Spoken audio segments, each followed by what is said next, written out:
Hello friends, मैं प्रवीण यादव स्वागत करता हूं आपका चरण कोचिंग क्लासेस में। जैसा कि आप सभी जानते हैं कि इस सीज़न में या इस प्लेलिस्ट में वीडियो की हम राजनीति का अध्ययन कर रहे हैं, राजनीति पढ़ रहे हैं। इससे पहले हम 3 वीडियोस डाल चुके हैं, हमारी प्लेलिस्ट में है पिछली वीडियो। आज हम 1833 के चार्टर एक्ट के बारे में डिस्कस करने वाले हैं। यदि आपने पिछले 3 वीडियोस जो कि हमने पहले प्लेलिस्ट में दिए हुए हैं, अभी आप जाकर देख सकते हैं या मैं लिंक डिस्क्रिप्शन में दे दूंगा। यदि आपने उन वीडियोस को नहीं देखा है तो प्लीज़ आप जाकर देख लीजिए, क्योंकि यदि आप राजनीति पढ़ रहे हैं तो एक सीरियल से पढ़ें तो बहुत अच्छी बात है। पिछली वीडियोस देखेंगे जिसमें हमने 1773 से लेकर अभी 1813 तक के एक्ट को क्लियर किया। उन वीडियोस को देखने के बाद यदि आप इस वीडियो चौथे नंबर, ये 4th पार्ट है, 4th पार्ट वीडियो को मतलब 4th पार्ट को देखने आएंगे तो आपको ये पूर्णतः समझ आएगा। ठीक है, तो आइए स्टार्ट करते हैं हमारा 1833 का चार्टर एक्ट की इसमें क्या क्या विशेष प्रावधान किए गए और क्या इसमें खास है जो हमारे पेपर के लिए इम्पोर्टेंट। ठीक है, तो मैं आपसे एक रिक्वेस्ट करना चाहूँगा कि यदि आप वीडियो को देख रहे हैं तो आप नोट डाउन करते रहें, और मेरा ये लक्ष्य रहेगा वैसे तो कि आपको रिवीजन करवा कर इसी में पूरा याद करवा दिया जाए। तो ठीक है, तो 1833 के चार्टर एक्ट को स्टार्ट करने से पहले 2 मिनट 1813 के चार्टर एक्ट पर, ठीक है, जो हमने अभी पिछली वीडियो में पढ़ा था। तो उसमें हमने देखा था कि उसमें सबसे पहला प्रावधान किया गया था कि व्यापारिक एकाधिकार को कम कर दिया गया था या समाप्त कर दिया गया था, चीन और चाय के व्यापार को छोड़कर। ये हमने पिछली वीडियो में देख चुके हैं भाई। ठीक है, दूसरा उसमें प्रावधान क्या किया गया था? दूसरा उसमें प्रावधान किया गया था कि अंग्रेजी शिक्षा पर या भारतीयों के लिए इंग्लिश पर, भारतीयों के लिए अंग्रेजी शिक्षा पर 1 लाख रुपए खर्च करने का प्रावधान किया गया था प्रति वर्ष। ठीक है, उसके बाद तीसरा प्रावधान क्या किया गया था? तीसरा प्रावधान किया गया था कि व्यापारियों को भारत आने की अनुमति दे दी गई। मतलब जो व्यापारी है वो भारत आ सकते हैं, कोई व्यापार कर सकता है भारत। ठीक है, 3 हो गया। चौथा इसमें प्रावधान किया गया था कि जो चर्च खोलने की अनुमति देती थी और ईसाई धर्म प्रचारकों को भारत आने की अनुमति देती थी। इतना हमने पढ़ा, ये मेन पॉइंट है। बाकी आप पिछली वीडियो जाकर देख लीजिए जी, मैं पूरा उसी को रिपीट करूंगा, पूरा टाइम बहुत हो जाएगा। ठीक है, तो आज हम बात करने वाले हैं 1833 के चार्टर एक्ट की, और मैं आपसे रिक्वेस्ट करूंगा कि यदि आप एक्ट को पढ़ रहे हैं, खास बात एक्ट को पढ़ रहे हैं, यदि आप अधिनियमों को पढ़ रहे हैं तो कंपेयर करके पढ़िए। कंपेयर करके कैसे? पिछला अधिनियम रखिए, ये जो हम पढ़ रहे हैं उसको अधिनियम रखिए, बस ये देखिए कि चेंजेस क्या हुए हैं। ठीक है, जो कंटिन्यू चल रहा है उसको चलने दीजिए। इसके द्वारा क्या आपको एक लाइन बनेगी और आपको याद भी बहुत जल्दी हो जाएगा। ठीक है, तो मैं चाहता हूँ कि आप ऐसे पढ़ें कि भाई एक रख लिया, ये वाले में ये हुआ, इसमें ये बदल गया है, बाकी कंटिन्यू चल रहा है। तो आइए स्टार्ट करते हैं फाइनली कि 1833 के चार्टर एक्ट। तो इसमें सबसे पहला प्रावधान ये आया क्यों था? 1833 में ही क्यों आया? 1833 में ही इसलिए आया है क्योंकि चार्टर एक्ट आपको पता है प्रत्येक 20 वर्षों में आते हैं, इसलिए ये 1813 के बाद 1833 में आए। क्योंकि 1813 में क्या किया था? कंपनी के व्यापारिक मतलब राजनीतिक एकाधिकार को 20 वर्षों के लिए बढ़ा दिया था, तो ये अब इसलिए 1833 में आए। ठीक है, तो पहला प्रावधान इसमें किया गया कि कंपनी के व्यापारिक एकाधिकार को समाप्त कर दिया गया।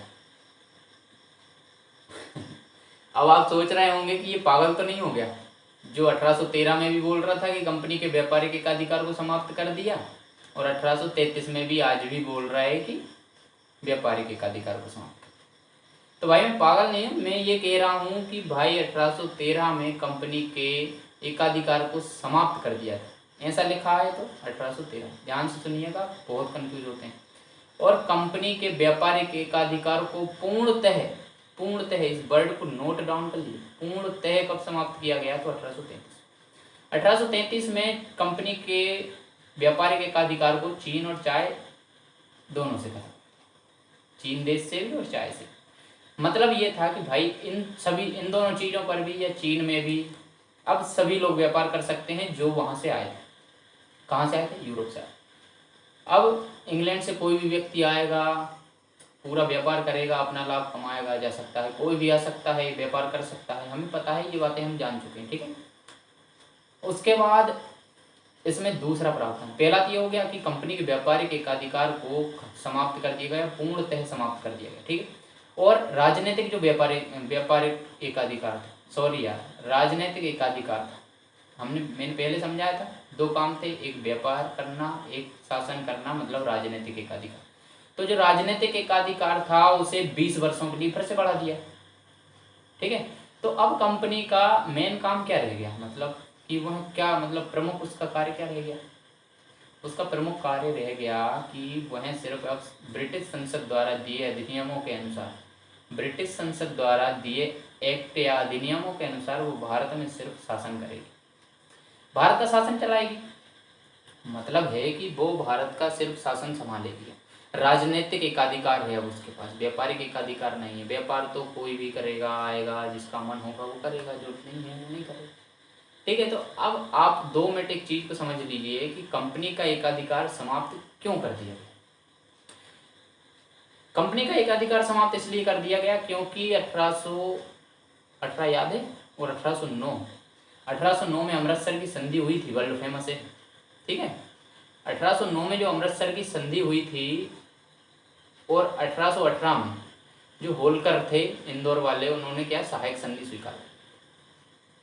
सहायक संधि स्वीकार करने के बाद 1818 में लगभग 80% भारत किसके कब्जे में आ गया, अंग्रेजों के कब्जे, मतलब जो कंपनी थी उसके शासन में आ गया। अब शासन में आ गया तो बात हुई कि शासन में आने के बाद मतलब लगभग 2 हिस्से बचे थे भारत के जो नहीं आए थे भारत उसके शासन में। कौन कौन से 2 हिस्से, तो सबसे पहला हिस्सा बचा था महाराजा रणजीत सिंह का, जो कि 1839 के बाद हारेगा, ठीक है। और दूसरा हिस्सा बचा था जो जम्मू कश्मीर हिमाचल प्रदेश वाला था, वो उनके कब्जे में अभी नहीं था। तो इतना सारा भारत उनका हो गया था, मतलब 80% भारत उनका है। तो उनको क्या था, भारत में मजदूर भी पर्याप्त मिल रहे थे, जितने पैसे में वो 4 ब्रिटिश कर्मचारी रखते थे ना कंपनी के लिए, जो अंग्रेज कर्मचारी 4 रखते थे, उतने में वो 40 या 80 भारतीय कर्मचारियों को रख लेते थे। क्यों, बस खाना ही तो देना है, पेमेंट तो है नहीं इनकी, गुड़ और बीजे खिलाना है, गुड़ और चने, ठीक है। तो इस प्रकार से शासन चल रहा था, इसलिए एकाधिकार समाप्त कर दिया गया, खर्चे घट गए कंपनी के, कहा कि अब ठीक है एकाधिकार तुम्हारा समाप्त, और भारत गुलाम होने की स्थिति में भी था। इसमें दूसरा प्रावधान किया गया, पहला प्रावधान लंबा हो गया थोड़ा सा, माफी चाहूंगा उसके लिए, लेकिन बताना जरूरी है पूरा डिटेल, इसलिए मैं दूसरे प्रावधान क्या किया गया, दूसरा प्रावधान इसमें किया गया कि बंगाल के गवर्नर जनरल को पूरे भारत का गवर्नर जनरल बना दिया गया। सोच सकते हैं बातों को, बंगाल के गवर्नर जनरल को पूरे भारत का गवर्नर जनरल बना दिया गया। और इस समय 1828 से लेकर 1835 तक 7 साल, 1828 से लेकर 1835 तक विलियम बेंटिक बंगाल का गवर्नर जनरल रहा था, जो कि 1828 से तो गवर्नर जनरल था कहाँ का, बंगाल का, और 1833 में वो गवर्नर जनरल कहाँ का बन गया, पूरे भारत। तो इस प्रकार भारत का प्रथम गवर्नर जनरल कौन हो जाएगा, तो विलियम बेंटिक हो जाएगा। अब आप सोचिए, भारत यही गुलाम हो गया था। अब भारत यही गुलाम कैसे हो गया था कि इन्होंने घोषणा कर दी कि विलियम बेंटिक पूरे भारत का गवर्नर जनरल होगा। आप सोचिए, विरोध नहीं हुआ, एक भी विरोध नहीं हुआ भारत। यदि विरोध होता तो अंग्रेज सोचते कि ये देश इनका भी है, विरोध ही नहीं हुआ तो उन्होंने भी घोषणा करवा दी। इसलिए भारत को गुलाम करने में अंग्रेजों को बहुत ही आसान तरीके से उन्होंने गुलाम कर लिया, उतनी कठिनाई नहीं आई जितनी की होना चाहिए, ठीक है। तो 2 प्रावधान हो गए, मैं सिंपली बात करूंगा 1833 के भी, मैं ज़्यादा डीप नहीं जाऊंगा क्योंकि हमको पेपर देना है, ठीक है। तो बात करते हैं थर्ड पार्ट की, मतलब थर्ड इसमें क्या किया गया, थर्ड प्रावधान इसमें क्या किया गया। तो थर्ड प्रावधान इसमें किया गया कि जो 1800 में कंपेयर करके पढ़ा रहा हूँ, जो 1813 में 1 लाख रुपए खर्च करने का, जो 1813 में शिक्षा पर प्रतिवर्ष 1 लाख रुपए खर्च करने का प्रावधान किया था, उसे बढ़ाकर 10 लाख रुपए प्रतिवर्ष कर दिया गया। मतलब अंग्रेजी शिक्षा पर प्रतिवर्ष 10 लाख रुपए खर्च किए जाएंगे, मानसिक रूप से गुलामी करेंगे भारतीयों की, ठीक है। चौथा प्रावधान इसमें किया गया कि चौथा प्रावधान इसमें क्या किया गया, चौथा प्रावधान किया गया कि जो विधायी विकेंद्रीकरण था उसे समाप्त कर दिया। मतलब ये था कि मद्रास और बंगाल, पहले क्या था, इससे पहले 1833 से पहले 1833 से पहले क्या था कि मद्रास और बम्बई की जो परिषदें थी, प्रांतीय परिषद, तो प्रांतीय परिषद अपना कानून बना सकती थी, थोड़ा सा अधिकार है उनका विधि बनाने का, कानून अपना बना सकती थी। लेकिन 1833 के अधिनियम में यह कह दिया गया कि आप भी कानून नहीं बना सकते। सभी शक्तियां किसको दे दी गई, गवर्नर जनरल को दे दी गई। सभी कानून कौन बनाएगा, तो गवर्नर जनरल बनाएगा। इसमें फोर्थ प्रावधान इसमें ये किया गया। उसके बाद एक अन्य प्रावधान इसमें किया गया, पांचवा प्रावधान है। अपन पूरे 10 से 11 इसमें पॉइंट पढ़ने वाले हैं, आप अभी से याद रखिए। अपन इसमें 10 से 11 पॉइंट पढ़ने वाले हैं, बिल्कुल सॉलिड वाले, ठीक है। इनसे बाहर क्वेश्चन नहीं जाते हैं, मैं अपने एक्सपीरियंस के हिसाब से बता रहा हूँ आपको, ठीक है। तो इसमें फोर्थ प्रावधान कर दिया गया क्या कि बम्बई और मद्रास, बम्बई ऊपर है मद्रास नीचे, मद्रास चेन्नई में ही है मद्रास, बम्बई और मद्रास की परिषदों की जो कानून बनाने की शक्ति थी, विधायी बनाने की शक्ति थी, उसे छीन लिया गया। सभी शक्तियां किसको दे दी, गवर्नर जनरल को दे दी, ठीक है। गवर्नर जनरल को देने के बाद अब 4 हो गए, 5वां पॉइंट में बताता हूँ आपको, 4 पॉइंट याद रखिएगा। 5वां पॉइंट अपन ने पढ़ लिया, क्या पढ़ लिया, पढ़ा नहीं है, पढ़ेंगे। 5वां पॉइंट इसमें किया गया कि जो गवर्नर जनरल की जो परिषद थी, जिसको हम कार्यकारिणी परिषद कह सकते हैं, ठीक है, जो गवर्नर जनरल की जो पर्सनल परिषद थी, जिसे 1773 में गठित किया था, याद है, पिछला वीडियो देखिए, नहीं है तो 1773 में गठित किया था। उसमें 1+4 सदस्य रखे थे, और 1784 में और 86 में 1+3 कर दिए थे 1784 में। तो उसमें जब से 1+3 थे, 1+3 आ रहे थे ना कंटिन्यू, मैंने बोला था जिस बात को जहाँ चेंज करेंगे वहीं डिस्कस करेंगे, अभी तक चेंज नहीं हुआ, इसलिए बीच के एक्ट में उनको डिस्कस मैंने नहीं किया। 1784 के बाद उसमें 1+3 ही चल रहा है कंटिन्यू, मतलब 3 अन्य सदस्य है, एक गवर्नर जनरल है, इनके ही मतों से निर्णय होता है।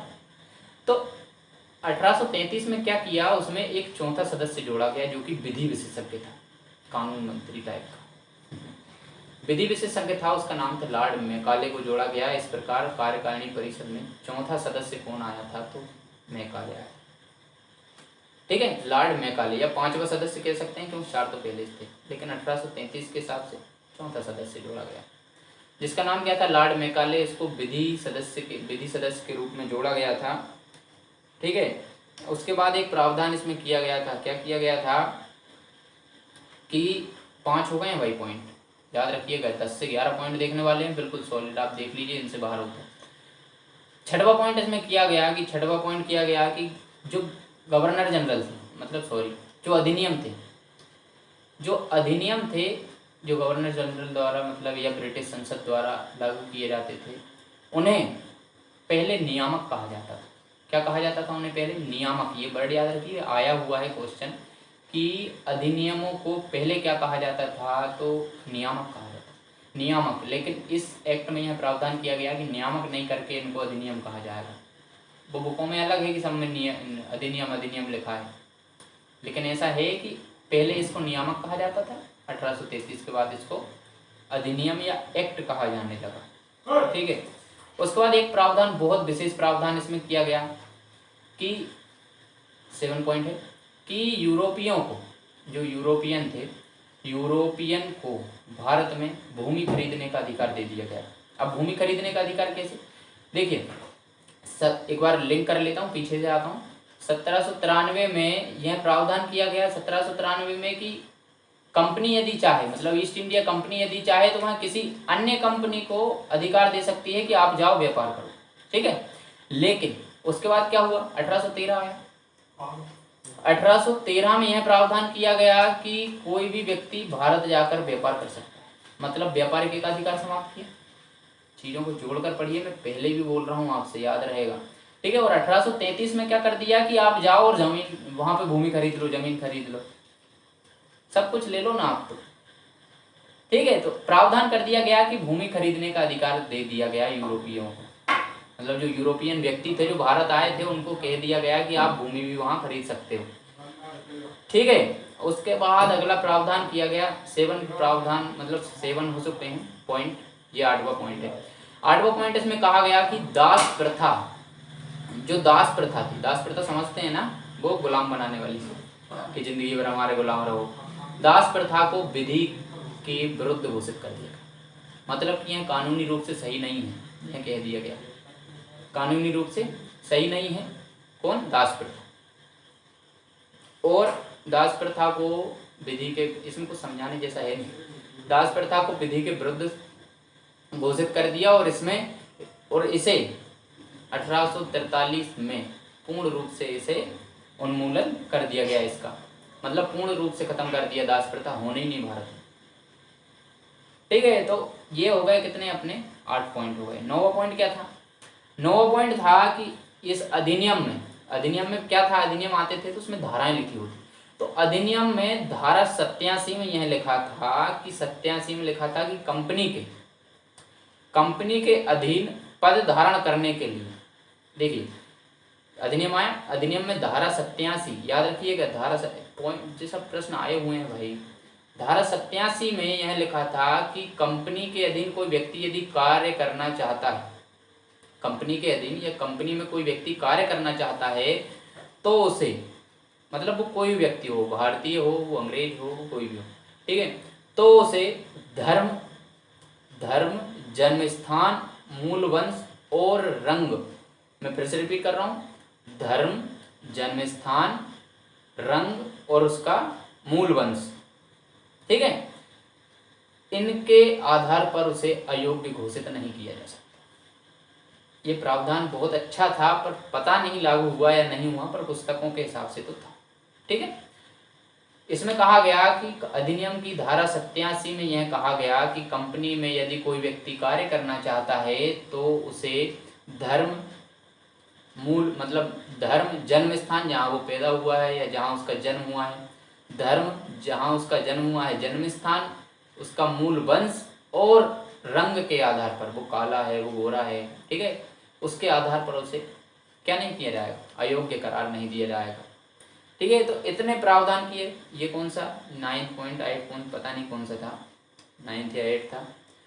उसके बाद एक बहुत ही महत्वपूर्ण है जो आगे तक चलेगा, मैं आगे के अधिनियम में या आगे के एक्ट में इसकी बात करूंगा आपसे। गवर्नर जनरल को संपूर्ण भारत के लिए, गवर्नर जनरल को संपूर्ण भारत के लिए एक बजट तैयार करने का अधिकार दिया गया। मतलब गवर्नर जनरल की परिषद को राजस्व के संबंध में, गवर्नर जनरल की परिषद को राजस्व के संबंध में संपूर्ण अधिकार दे दिए गए। मतलब ये था इसका संपूर्ण अधिकार देने का कि केंद्रीय बजट प्रस्तुत करने का प्रावधान कर दिया गया 1833 के चार्टर एक्ट के द्वारा। उसने कहा गया कि संपूर्ण भारत के लिए आप एक बजट तैयार करिए, एक बजट बस। ठीक है, तो इससे आगे तक के हम थोड़े से याद कर लेते हैं। क्या कर लेते हैं कि देखो, अच्छा आगे ही करेंगे बातें उनकी, आगे की अधिनियम में मैं लास्ट में बताऊंगा आपको। ठीक है, 10 पॉइंट हो चुके हैं लगभग। उसके बाद 11वां पॉइंट एक सबसे महत्वपूर्ण पॉइंट, महत्वपूर्ण तो नहीं है, महत्वपूर्ण है। ठीक है, तो 1837 में क्या किया गया, देखिए ध्यान से। 1837 में क्या किया गया, फारसी के स्थान पर अंग्रेजी को राजभाषा बना लिया गया। राजभाषा नहीं कहेंगे, आधिकारिक भाषा बना लिया, माफ कीजिएगा। 1837 में फारसी के स्थान पर अंग्रेजी को आधिकारिक भाषा बना लिया गया। समझिए, आधिकारिक भाषा बना लिया गया। फारसी जो मुगलों ने चलाई थी, मुगल फारसी भाषा का उपयोग करते थे, तो मुगलों की चल रही थी अभी तक, तो अब क्या कर दिया गया यहाँ 1833 से बोल दिया गया अंग्रेजी में आधिकारिक भाषा होगी। मतलब काम सारा, बोलचाल की भाषा भी लगभग अंग्रेजी हो गई थी। भारत अंग्रेज बनने वाला था, वो तो बच गया। ठीक है, तो इन सब बातों को हमने डिस्कस कर लिया। इतने प्रावधान पर्याप्त हैं, 11 प्रावधान इसमें किए गए हैं। आप इन 11 प्रावधानों को याद रखिए, बस इन 11 पॉइंट को, इनसे बाहर नहीं जाएगा बस। ठीक है, आप कांस्टेबल से लेकर आप कहीं तक का पेपर दीजिए, पीएससी तक का भी देंगे तो मेरे हिसाब से प्रीलिम्स में तो इससे ज़्यादा नहीं कुछ। ठीक है, तो एक बार रिपीट कर लेते हैं फिर समाप्त करते हैं। तो सबसे पहला प्रावधान इसमें किया गया, मैं शॉर्ट में बोलूँगा, पूरा नहीं बोलूँगा।